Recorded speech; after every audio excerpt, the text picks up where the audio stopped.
It is easy to play melodic. Just land on the butter notes. Well, I'm gonna talk about a concept which I really think is valuable. It's to literally use a major 7 arpeggio to make all your dreams come true, okay? So basically what we've learned is, what I've learned is you don't need a lot of things to make it sound melodic. When I started out playing, I remember I wanted to play like the bebop guys, okay? I wanted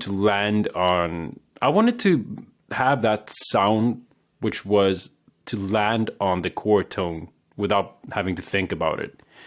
And when I saw people talking about scales, and when I started practicing scales, I started practicing different ways of, like, different practicing techniques, which everybody talked about. Yeah, do that, practice scales, do this and that. And I just thought, like, but that never made me realize it never gave me that sound that I heard in my head, the sound of like just playing melodic. Like, what is it they do? Why is it nobody talks about like the actual simple, in a simple form, what is it that sounds melodic? Like, why are we talking so much about scales and like this, like all the modes? And I'm not saying those are bad, okay? I'm not saying those are bad. I actually think they're valuable. But the thing is, that's not the thing you should focus on right now. What you should focus on right now is actually getting to the melodicism, learn what it is that makes something melodic, and then from there, you go on, okay? From there, you learn the modes, because then you can connect with a mode. But it's weird to, like, for me, it's like, why would you learn a mode and then go and learn to play melodic? Like, that's not the way that I started playing jazz. The thing that made me want to keep playing jazz was that I went from the other way. I started with melodicism without knowing what the heck it was I did. You know what I'm saying? I didn't know what the hell I even did. But then as time went on, I could like connect it. Oh, okay, that's that scale. Okay, yeah. So scales is something that like, it's important, but it's like, take it that later, okay? Take that later. Start with the melodicism. Start with the, like, with the nice notes. So what I'm going to talk about is how Charlie Parker, how he uses the arpeggio that starts from the third of the 2 chord. Okay, so usually when we play a 2-5-1, we're actually always, when we play a 2-5-1, we start in the 2, okay? That's a minor chord. A major 2-5-1 has a 2 chord, which in this case, it's over a, let's use A flat major, okay? Let's use A flat as our root, which means it starts in B flat minor, goes to E flat 7, and then A flat major 7. So what we've learned from Charlie Parker and all the other guys is, when you have a 2 chord, you go up a third. In this case, you go up to the D flat and you play a major 7 arpeggio from there. So that becomes your 2 chord arpeggio, okay? He landed on the 9th. Let me show you what I mean. Okay, so literally, what I'm going to show you now is something that I've learned, which is valuable as hell, okay? I think this is like one of the best things ever. So basically you have a B flat minor, E flat 7, A flat major 7, okay? So we basically know that's the 2-5-1 we're talking about. A 2-5-1, a major 2-5-1 in A flat major, okay? So what Charlie Parker taught us is we can do a lick that sounds like this.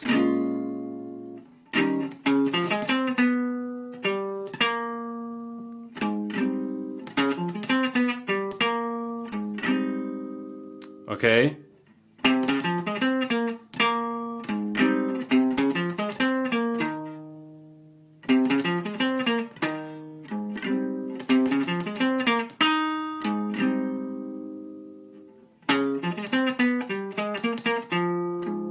You see how I just landed on different chord tones?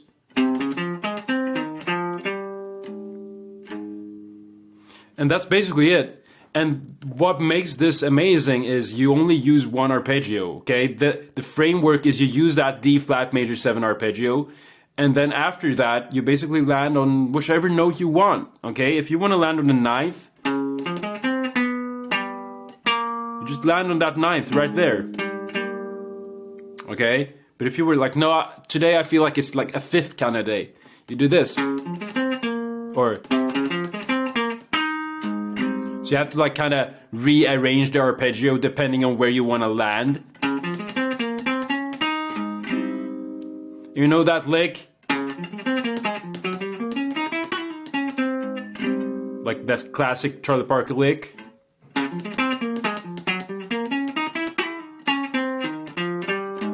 Okay, so what the key framework, the thing I want you to take away is you have a B flat minor, you go up a third, now you play you learn a major 7 arpeggio.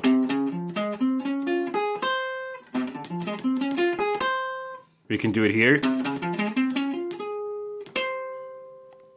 Okay, doesn't matter where it is, just learn that major 7 arpeggio. Learn it all over the guitar, because when you've done that, then you will be able to apply it and you will be able to improvise. Like literally you will be able to play over 2/1s like the pros, like at least how they think. You're not gonna play like Charlie Parker after learning one concept. But what I'm saying is they didn't play that much, like they just played melodic, right? And what they did was they learned how they usually use one concept over a whole 2/1. So in this case, you only use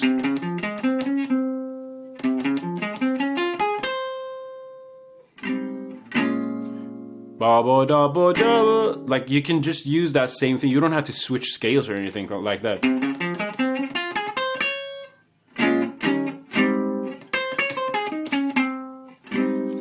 And then so you can just do this in this position.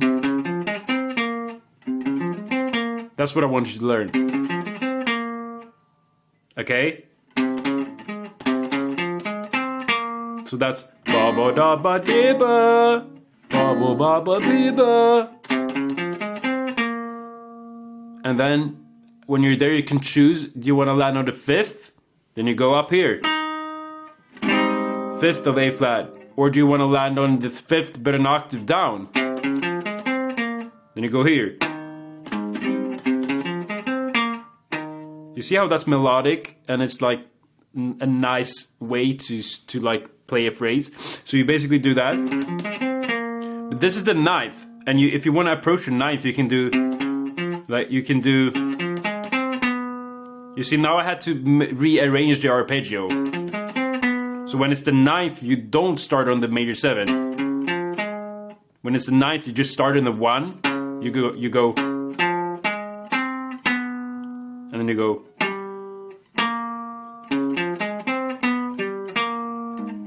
That's an amazing lick, and you can do that here. Oh. So imagine you have B flat minor. You could just do.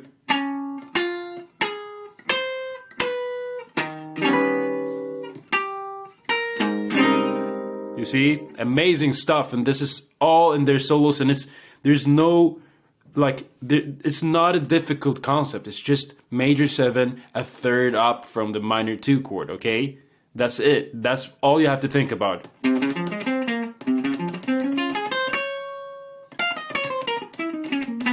That's how I play. Like that's how I structure my solo. Like.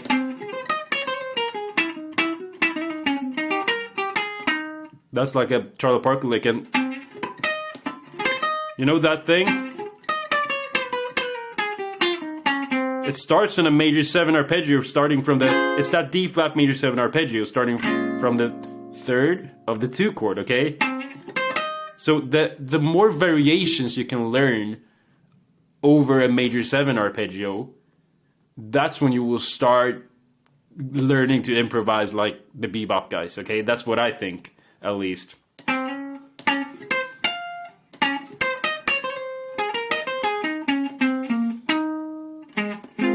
Okay. Do that same thing but land on the 3rd, 5th. Experiment with rhythms. That's also something you can do, like experiment with rhythms. You have like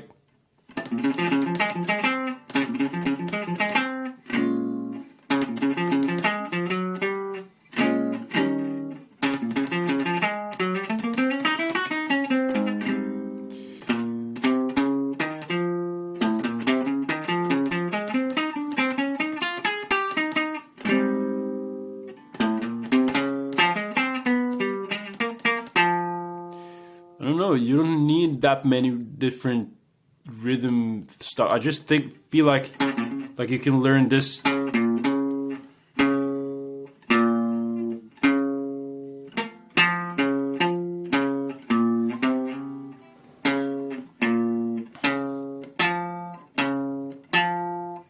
Yeah.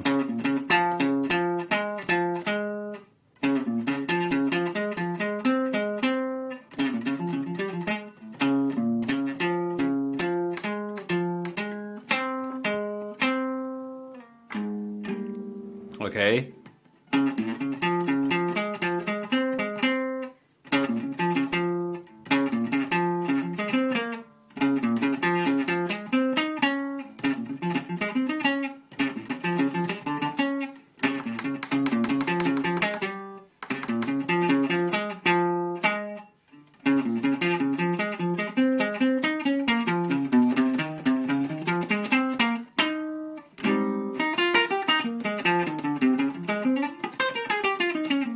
Like, you hear that? That's the amazing 2-5-1 lick. It's just, it's literally just a major 7 arpeggio going up.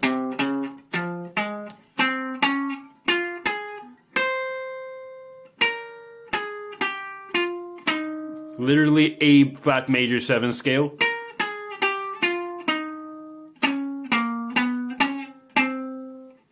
Land on the 3rd of A flat.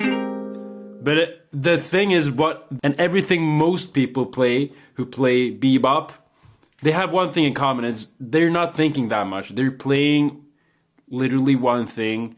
I mean, they have a lot of information in their brains, but they're not going to think about 10 different stuff when they're improvising. In this case, I'm using one thing. Like, I'm literally not thinking more than just D flat major arpeggio. And that's what, like, Donnelly.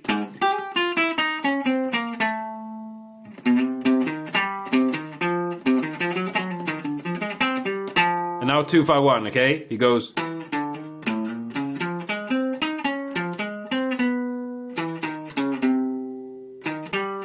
And now.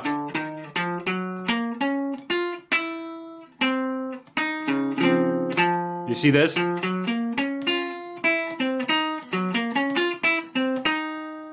That's a 2-5-1 starting from the 3rd, okay?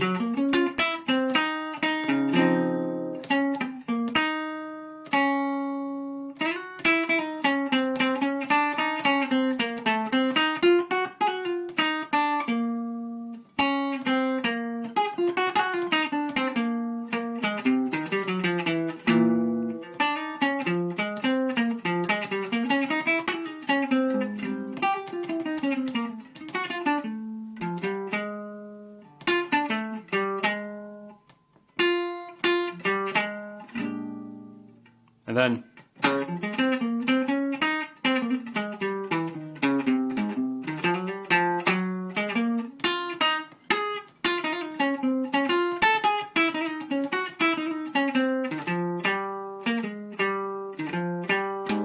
I hope that makes sense. So basically what I'm trying to say, as I said, just play a major 7 arpeggio starting from the 3rd of the 2 chord, and you will start to realize stuff. That at least that was the case for me. I started to realize, whoa, it's not that much. It's not rocket science, okay? I mean, I'm not saying you shouldn't listen and you shouldn't transcribe and you have to do all those things. Playing jazz guitar is like almost a lifestyle. You have to like kind of be inside of that lifestyle. You have to like really challenge yourself, learn different stuff. But what I'm telling you right now is just a point of like, it shouldn't be overwhelming because the melodic stuff is quite easy, actually. It's a simple method of just playing a major 7 arpeggio starting from the 3rd of the 2 chord, okay?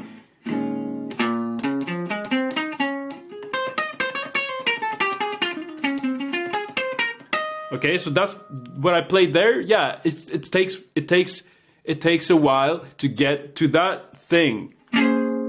But what I can say is when I play something like that, it's still a D flat major arpeggio. I just started here on the 5th. I know. You see how that's a D flat major? It's just that I start on the 5th and I do this. Which is the lick that I learned a while ago. I don't remember when I learned that, but then... And I land on the 2 of the... I land on the 9th of the B flat. And now, when I'm here, I can do different stuff that I've learned.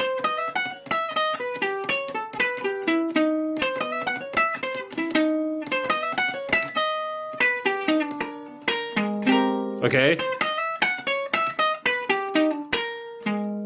Land on the 9th, okay? Or 5th. Can I do it in the 3rd? 3rd.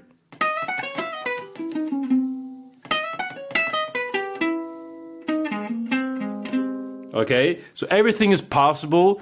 Just sit with your guitar, learn that major 7 concept, and now when you have that concept, what can you do with that?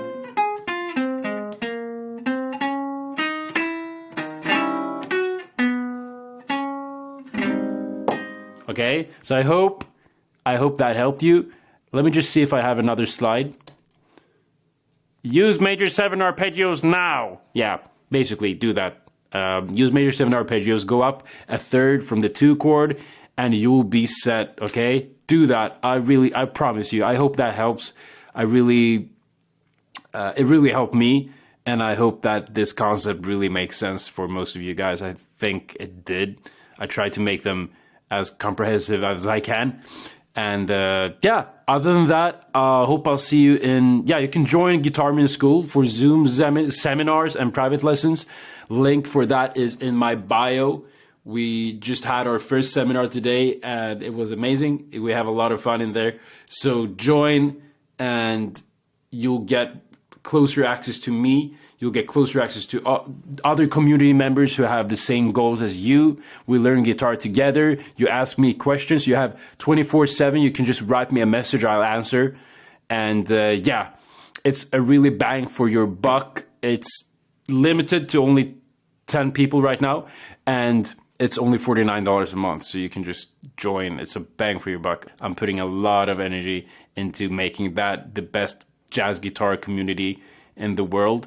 It will be. Right now we're just a few members, but we'll become a really nice community in there. So I'll see you in there, I hope. Otherwise, I'll see you in the next video. Okay? Take care of yourself. Bye-bye.